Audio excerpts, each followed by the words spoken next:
សុស្ដីបងប្អូនប្រិយមិត្តស្វាគមន៍មកកាន់ការវិភាគបាល់ទាត់ជាមួយ Gold ខ្មែរនៅក្នុងការប្រកួត English Premier League សប្តាហ៍ទី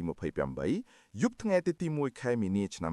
2026នេះវេលាម៉ោង9យប់យើងមានការប្រកួតដ៏គួរឲ្យចាប់អារម្មណ៍មួយនៅ Old Trafford ដែលក្រុមបិសាចក្រហម Manchester United ដែលកំពុងស្ថិតក្នុងទម្រង់លេងដ៏ល្អឥតខ្ចោះត្រូវបើកទ្វារទទួលស្វាគមន៍ក្រុមឥន្ទ្រី Crystal Palace បងប្អូនដឹងទេថា Crystal Palace ធ្លាប់មកយកឈ្នះ Man U ដល់ក្នុងប្រទេស2លើកចុងក្រោយជាប់ៗគ្នា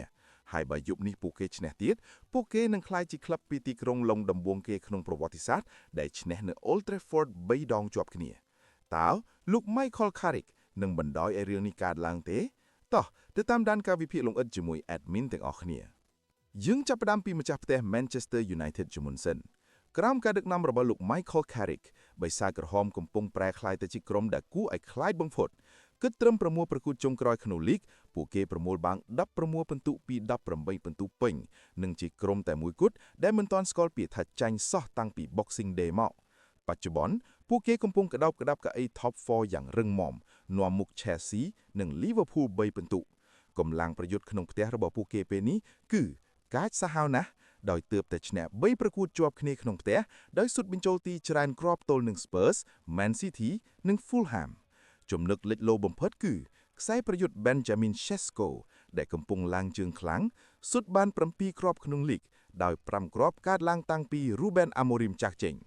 ទោះបីអត់វត្តមាន Lisandro Martinez, Mason Mount និង De Ligt ក៏ដោយក៏ប្រព័ន្ធលេងរបស់ Man U នៅតែរឹងមាំងាកមកមើលក្រុមភ្ញៀវ Crystal Palace របស់លោក Oliver Glasner វិញម្ដងទោះបីជាមានពាក្យចចាមរឿងអនាគតគ្រូបង្វឹកក៏ដោយតែពួកគេទើបតែធ្វើបានល្អដោយឡើងទៅវគ្គ16ក្រុមចុងក្រោយនៃពាន Confederation League និងទើបឈ្នះ Wolves 1-0 ក្នុងលីកខ្សែប្រយុទ្ធចំណូលថ្មី Ivan Guzan កំពុងលេងបានល្អមែនទែនក្រោយប្រូជោតែបញ្ហាធំបំផុតរបស់ Palace គឺទម្រង់លេងក្រៅដីនិងរបួសកីឡាករស្នូលពួកគេឈ្នះតែ1ដងគត់ក្នុង8ប្រកួតក្រៅដីចុងក្រោយអ្វីដែលអាក្រក់ជាងនេះទៅទៀតគឺយប់នេះពួកគេអត់មានខ្សែប្រយុទ្ធឆ្នើម John Philip Mateta,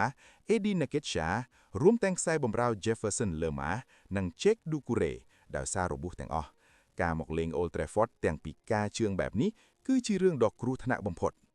សរុបសេចក្តីមកនេះជាការប្រកួតរវាងក្រុមដែលកំពុងមានទម្រង់លេងល្អបំផុតក្នុងលីកប៉ះក្រុមដែលកំពុងមានវិបត្តិរបួសនិងខ្សោយក្រៅដីទោះបីជា Crystal Palace មានប្រវត្តិល្អនៅ Old Trafford កាលពី2លើកមុនមែនតែ Man U ក្រោមការដឹកនាំរបស់លោក Michael Carrick គឺខុសពីមុនស្រកឡាស់ភាពមុតស្រួចរបស់ Sesko និងទម្រង់លេងដ៏មានទំនុកចិត្តរបស់បិសាចក្រហមនឹងកាត់សេចក្តីការប្រកួតនេះដូច្នេះ admin សូមឲ្យតម្រុយច្បាស់ៗពីសម្រាប់យប់នេះតម្រុយទី1ល្អបំផុត Manchester United ឈ្នះ Home win Head Paul Man U កំពុងឡើងជើងខ្លាំងនិងត្រូវការ3ពិន្ទុដើម្បីការពារ Top 4 at Palace អត់វត្តមានខ្សែប្រយុទ្ធឆ្នាំច្រើនណាស់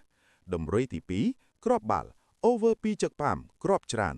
Head Paul 7ក្នុងចំណោម8ប្រកួតក្រៅដីរបស់ Palace គឺមានគ្រាប់បាល់សុទ្ធបញ្ចូលទីទៅវិញទៅមកនិង Man U ក្នុងផ្ទះក៏សុទ្ធច្រើនដែរ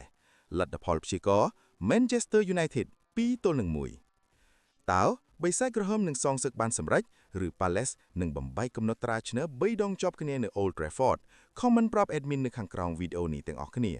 ហើយកុំភ្លេចណាសម្រាប់បងប្អូនដែលកំពុងស្វែងរកកម្លាំងកំសាន្តដែលរហ័សសុវត្ថិភាពនិងទំនុកចិត្ត